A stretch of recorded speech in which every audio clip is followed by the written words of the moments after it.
പ്രിയപ്പെട്ട കൂട്ടുകാരെ, അധ്യാപകരെ, എല്ലാവർക്കും നന്മ നിറഞ്ഞ സ്വാഗതം. ആകാശവാണി കോഴിക്കോട് നിലയമല്ലിത്. ഇത് നമ്മുടെ തിരുനാവായ AMLP സ്കൂളിന്റെ സ്വാഗത റേഡിയോ കിങ്ങിണിക്കൂട്ടം. അതെ ജാസ്മിൻ, ഇന്ന് നമ്മുടെ സ്കൂൾ ചരിത്രത്തിലെ ഒരു പുതിയ അധ്യായനത്തിന് തുടക്കമാവുകയാണ്. നമ്മുടെ സ്വന്തം റേഡിയോ ശബ്ദിക്കുന്ന ഈ സുദിനത്തിൽ എല്ലാ കൂട്ടുകാർക്കും കിങ്ങിണിക്കൂട്ടത്തിലേക്ക് ഹൃദയം നിറഞ്ഞ സ്വാഗതം.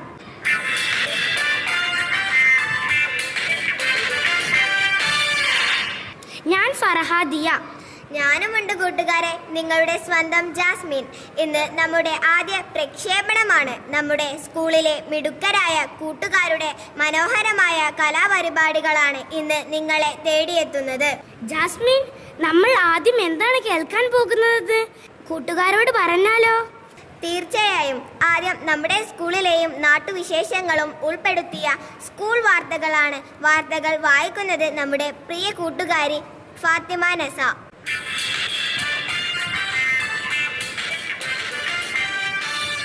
നമസ്കാരം. സ്കൂൾ വാർത്തയിലേക്ക് സ്വാഗതം. വാർത്തകൾ വായിക്കുന്നത് ഫാത്തിമ നസ. പ്രധാന തലക്കെട്ടുകൾ.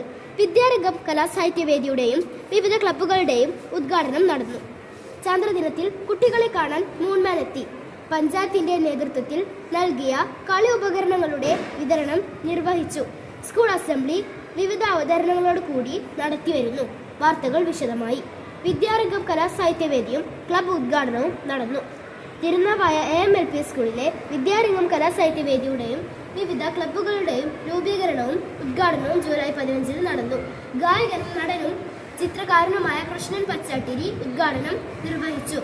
വിവിധ ക്ലബ്ബുകളുടെയും കൺവീനർമാരുടെ സത്യപ്രതിജ്ഞ ചടങ്ങും നടന്നു.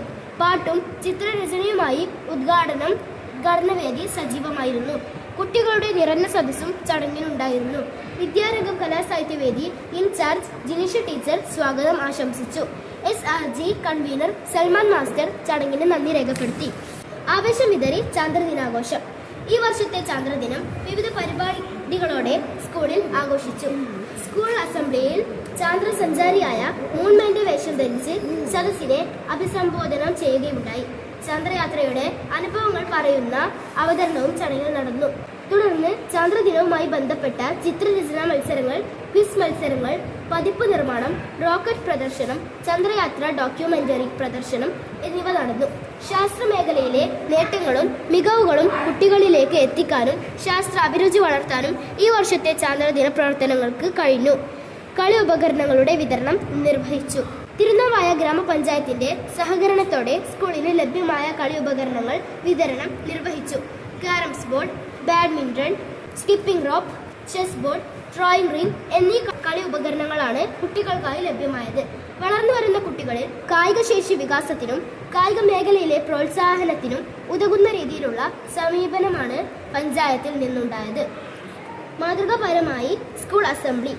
തിങ്കൾ മുതൽ വ്യാഴം വരെയുള്ള ദിവസങ്ങൾ സ്കൂൾ അസംബ്ലി വിപുലമായ രീതിയിൽ നടത്തിവരുന്നു. പ്രാർത്ഥന, പ്രതിജ്ഞ, കുട്ടികളുടെ കവിതാലാപനം, പത്രവാർത്ത, മഹത് വചനങ്ങൾ, പുസ്തക പരിചയം എന്നിവയാണ് അസംബ്ലിയിൽ ഉൾപ്പെടുത്തിയിരിക്കുന്നത്. ഓരോ ദിവസവും അധ്യാപകർ മുൻകൈയെടുത്ത് നടത്തുന്ന ഒരു ദിവസം ഒരു അറിവ് എന്ന പരിപാടി അസംബ്ലിയുടെ പ്രത്യേകതയാണ്. ഓരോ ദിവസവും കുട്ടികൾക്ക് കണ്ടെത്താവുന്ന ചോദ്യങ്ങളാണ് അധ്യാപകർ ചോദിക്കാറുള്ളത്. വിവിധ ദിനാചാരങ്ങളെ പറ്റിയുള്ള അറിവും അസംബ്ലിയിൽ ഭാഗമായി ഉൾപ്പെടുത്തി വരുന്നു. കുട്ടികളിൽ അച്ചടക്കശീലവും നേതൃത്വ പാഠവും വികസിപ്പിക്കുന്നതിൽ അസംബ്ലി വലിയ പങ്ക് വഹിക്കുന്നതായി വിലയിരുത്തപ്പെടുന്നു. ഇതോടെ വാർത്തകൾ അവസാനിക്കുന്നു. നന്ദി, നമസ്കാരം. വളരെ കൃത്യമായി വാർത്തകൾ അവതരിപ്പിച്ച ഫാത്തിമ നസക്ക് ഒരു ബിഗ് താങ്ക്സ്. ഇനി നമ്മുടെ ചിന്തകൾ ഊർജം പകരാൻ ഒരു കൊച്ചു പ്രസംഗവുമായി എത്തുന്നത് നീരജ് ആണ്. നീരജിന്റെ പ്രസംഗത്തിലേക്ക്.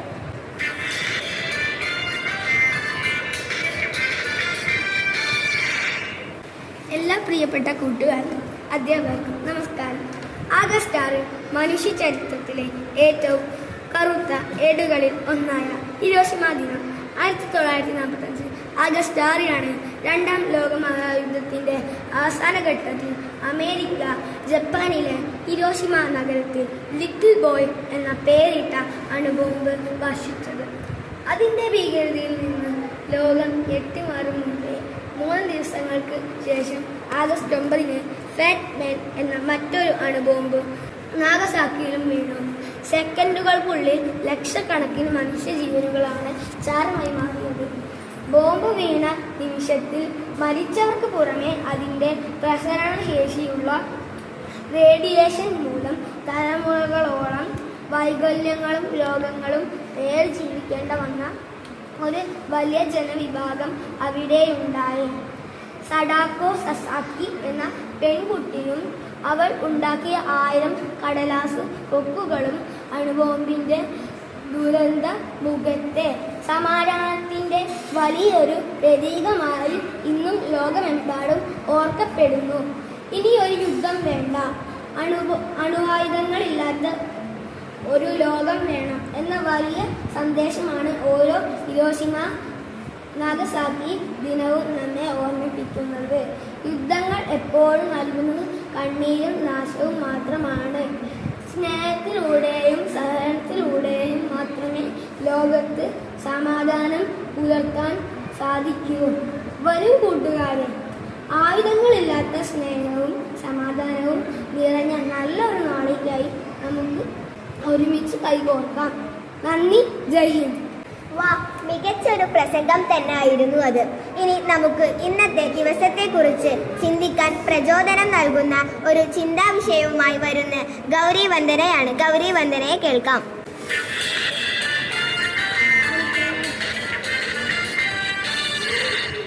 ഇന്നത്തെ ചിന്താവിഷയം വിജയത്തിലേക്കുള്ള വഴിയായ അച്ചടക്കം. പ്രിയപ്പെട്ട അധ്യാപകരെ, കൂട്ടുകാരെ, എല്ലാവർക്കും നമസ്കാരം. ഇന്നത്തെ സ്കൂൾ റേഡിയോ പ്രക്ഷേപണത്തിലെ ചിന്താവിഷയം വിഭാഗത്തിലേക്ക് ഏവർക്കും സ്വാഗതം. ഇന്ന് നമ്മൾ ചിന്തിക്കുന്നത് അച്ചടക്കം എന്ന ആശയത്തെക്കുറിച്ചാണ് നമ്മളിൽ ഭൂരിഭാഗം പേരും വിചാരിക്കുന്നത്. അച്ചടക്കം എന്നത് സ്വാതന്ത്ര്യത്തിന്മേലുള്ള ഒരു വിലക്കാണ്. എന്നാൽ സത്യത്തിൽ നമ്മുടെ ലക്ഷ്യങ്ങളും സ്വപ്നങ്ങളും നേടിയെടുക്കാനുള്ള ഏറ്റവും വലിയ സ്വാതന്ത്ര്യമാണ് അച്ചടക്കം. പ്രശസ്ത എഴുത്തുകാരനായ ജി ബ്രൗൺ പറഞ്ഞിട്ടുണ്ട്, അച്ചടക്കത്തിൻ്റെ ഭാരം ഗ്രാമുകളാണെങ്കിൽ പശ്ചാത്താപത്തിൻ്റെ ഭാരം ടണ്ണുകളായിരിക്കും. അതായത് ഇപ്പോൾ നമ്മൾ കാണിക്കുന്ന ചെറിയൊരു അലസത ഭാവിയിൽ വലിയ പശ്ചാത്താപത്തിന് കാരണമായേക്കാം. പഠനത്തിലായാലും കായികരംഗത്തിലായാലും കലയിലായാലും ഒരു ദിവസം കൊണ്ട് ആരും വിജയികളാകുന്നില്ല. ദിവസേനയുള്ള ചെറിയ കൃത്യനിഷ്ഠയും പരിശ്രമവുമാണ് ഒരാളെ ഉയരങ്ങളിലേക്ക് നയിക്കുന്നത്. സമയത്തിന് ഉണരുക, കൃത്യമായി പഠിക്കുക, മുതിർന്നവരെ ബഹുമാനിക്കുക, സ്കൂൾ നിയമങ്ങൾ പാലിക്കുക, ഇതൊക്കെയാണ് വിദ്യാർത്ഥികളായ നമ്മൾ ശീലിക്കേണ്ട പ്രാഥമിക അച്ചടക്കങ്ങൾ. മനോഹരമായി ചെത്തിയൊരുക്കിയ പെൻസിൽ കൊണ്ട് മാത്രമേ തെളിമയുള്ള അക്ഷരങ്ങൾ എഴുതാൻ സാധിക്കൂ. അതുപോലെ ജീവിതത്തിൽ അല്പം കഷ്ടപ്പാടുകളും അച്ചടക്കവും സഹിച്ചാൽ മാത്രമേ വരും കാലത്ത് തിളങ്ങാൻ നമുക്ക് സാധിക്കൂ. അതുകൊണ്ട് ഇന്നത്തെ ദിവസം മുതൽ ജീവിതത്തിൽ കൂടുതൽ കൃത്യനിഷ്ഠയും അച്ചടക്കവും പാലിക്കുമെന്ന് നമുക്ക് പ്രതിജ്ഞ ചെയ്യാം. നല്ലൊരു ദിവസം ആശംസിക്കുന്നു. നല്ലൊരു ചിന്ത പങ്കുവച്ചതിന് ഗൗരിക്ക് നന്ദി. ഇനി നമ്മുടെ പ്രക്ഷേപണത്തിന് കുറച്ച് കവിത മധുരം ചേർത്താലോ ജാസ്മിൻ? പിന്നല്ലാതെ, കവിതയില്ലാതെ ഒരു പ്രക്ഷേപണമോ? വരികളുടെ സുന്ദരമായ ഈണവുമായി നമ്മെ പാട്ടിൻ്റെ ലോകത്തേക്ക് കൂട്ടിക്കൊണ്ടുപോകാൻ മലയാളം കവിതയുമായി എത്തുന്ന ദിയയിലേക്ക്.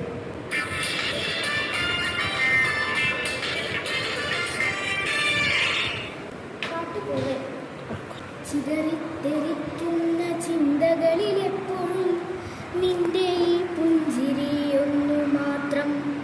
മഴവില്ലുപോലെ നീ മനസ്സിൽ തെളിയുമ്പോൾ ഉണരുന്നു എന്നിലെ മോഹങ്ങളും.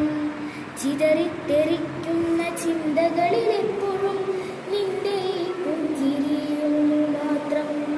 മഴവില്ലുപോലെ നീ മനസ്സിൽ തെളിയുമ്പോൾ ഉണരുന്നു എന്നിലെ മോഹങ്ങളും.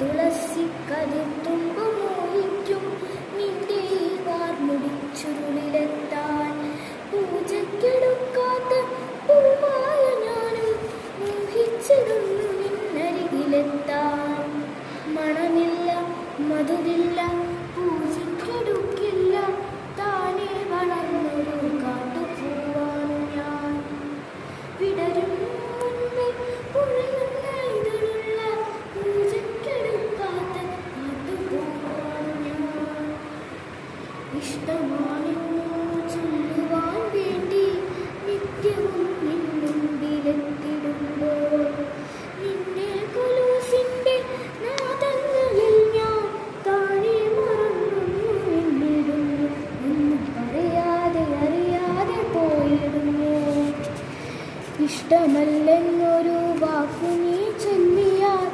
വ്യർത്ഥമായി പോകുമെൻ ജീവിതം ഇഷ്ടമല്ലെന്നൊരു വാക്കു നീ ചൊല്ലിയാൽ വ്യർത്ഥമായി പോകുമെൻ ജീവിതം നീ നടക്കും വഴിയോരത്ത് എന്നെ കണ്ടാൽ ചിരിക്കാതെ പോകരുതേ നിന്റെ ഈ പുഞ്ചിരി മാത്രം മതി എനിക്കിനിയുള്ള കാലം കാത്തിരിക്കാൻ നിന്റെ ഈ പുഞ്ചിരി മാത്രം മതി എനിക്കിനിയുള്ള കാലം കാത്തിരിക്കാൻ ഇനിയുള്ള കാലം കാത്തിരിക്കാൻ ഇനിയുള്ള കാലം കാത്തിരിക്കാൻ ഹോ, എത്ര മനോഹരമായ കവിതയല്ലേ ജാസ്മിൻ. കേട്ടിരിക്കാൻ എന്ത് രസമായിരുന്നു. അതേ ഫർഹാദിയ, കവിത കേട്ട് കഴിഞ്ഞ സ്ഥിതിക്ക് ഇനി നമുക്ക് കുഞ്ഞു കൂട്ടുകാർക്ക് ഏറെ ഇഷ്ടമുള്ള കഥകളുടെ ലോകത്തേക്ക് പോയാലോ? ഒരു കൊച്ചു കഥയുമായി നമ്മളെ രസിപ്പിക്കാൻ വരുന്നത് ഫാത്തിമ ഇസ.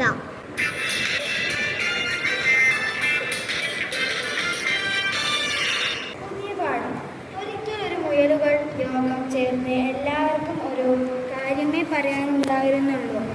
പേടിക്കാതെ പുറത്തിറങ്ങി നടക്കാൻ പറ്റുന്നില്ല. എല്ലാ ജീവികളും ആക്രമിക്കുന്നത് നമ്മൾ മുയലുകളെയാണ്. നമ്മുടെ ജീവന് ഒരു ഉറപ്പുമില്ല. ഈ ലോകത്തൊരു സുരക്ഷിതവുമില്ലാത്ത ജീവികളാണ് നമ്മൾ. എന്താണ് ഇതിന് ഒരു പരിഹാരം? മുയലുകളുടെ തലവൻ ചോദിച്ചു. നമ്മൾക്ക് എവിടെയും ശത്രുക്കളാണ്. അവരെ എതിർത്തു നിൽക്കാനുള്ള ശക്തി നമുക്കില്ല. അതുകൊണ്ട് അവരുടെ ഇരയാകാനാണ് നമ്മുടെ വിധി. ഒരു സ്വൈര്യവുമില്ലാത്ത ഈ ജീവിതം നമുക്ക് മതിയാക്കാം, മുയലുകളുടെ ഒറ്റ സ്വരത്തിൽ പറഞ്ഞു. നിങ്ങൾ പറഞ്ഞത് ശരിയാണ്. നമ്മുടെ ജീവന് ഒരു സുരക്ഷിതവുമില്ല. ഇങ്ങനെ ഭയന്ന് ജീവിക്കുന്നതിനേക്കാളും ഭേദം ജീവിതം അവസാനിപ്പിക്കുന്നതാണ്, നേതാവ് പറഞ്ഞു. മറ്റു മുയലുകൾ അത് സമ്മതിച്ചു. പുഴയിൽ ചാടി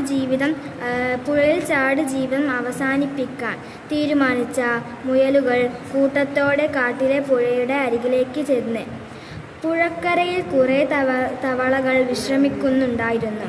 അവർ പാഞ്ഞു വരുന്ന മുയലുകളെ കണ്ട് ഭയന്ന് വെള്ളത്തിലേക്ക് എടുത്തു ചാടി. മുയലുകളുടെ നേതാവ് അത് കണ്ട് നിൽക്കൂ. നേതാവ് മുയലുകളെ തടഞ്ഞുകൊണ്ട് പറഞ്ഞു. നോക്കൂ, നമ്മളെക്കാളും അരക്ഷിതരായവർ ഈ ലോകത്തുണ്ട്. ആരെയും ഉപദ്രവിക്കാൻ നമ്മളെ കണ്ടപ്പോൾ ജീവനും കൊണ്ട് ഓടിയ തവളകളെ ശ്രദ്ധിച്ചില്ലേ? അതിനേക്കാളും മെച്ചപ്പെട്ടത് നമ്മുടെ അവസ്ഥ. അതുകൊണ്ട് നമുക്ക് പുതിയ തീരുമാനമെടുക്കാം. ആത്മഹത്യ ചെയ്യേണ്ട. നമുക്ക് കിട്ടിയ ജീവിതം സന്തോഷത്തോടെ ജീവിക്കാം. മുയലുകൾ നേതാവിൻ്റെ വാക്കുകൾ ആവേശപൂർവ്വം സ്വീകരിച്ച് അവർ പുതിയ ആവേശത്തോടെ കാട്ടിലേക്ക് മടങ്ങി. ഹോ, എത്ര നല്ല കഥ. ഫാത്തിമ ഇസക്ക് അഭിനന്ദനങ്ങൾ. ഇനി നമ്മുടെ ഇന്നത്തെ ആദ്യ പ്രക്ഷേപണത്തിലെ അടുത്ത പരിപാടിയിലേക്ക് നമ്മൾ കടക്കുകയാണ്. അതെ, അറബിക് ഭാഷയുടെ മനോഹരമായ ഈണത്തിൽ ഒരു അറബിക് കവിത ആലപിക്കാൻ എത്തുന്നത് നമ്മുടെ കൂട്ടുകാരി ഫാത്തിമ ദാനിയാണ്. ദാനിയുടെ അറബിക് കവിതയിലേക്ക്.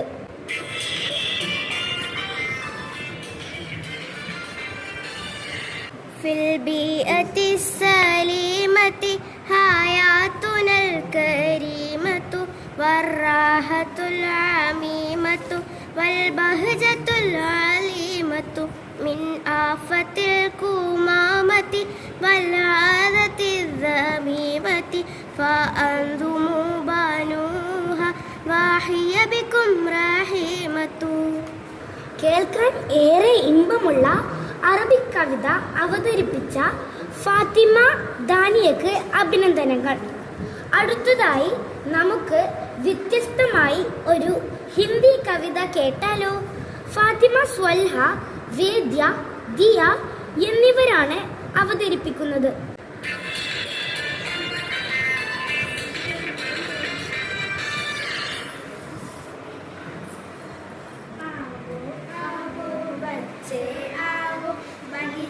कितना सुंदर है, आओ आओ बच्चे आओ, बगीचा कितना सुंदर है, कई तरह की फूलों देखो, गुलाबी कितना सुंदर है, कई तरह की फूलों देखो, गुलाबी कितना सुंदर है.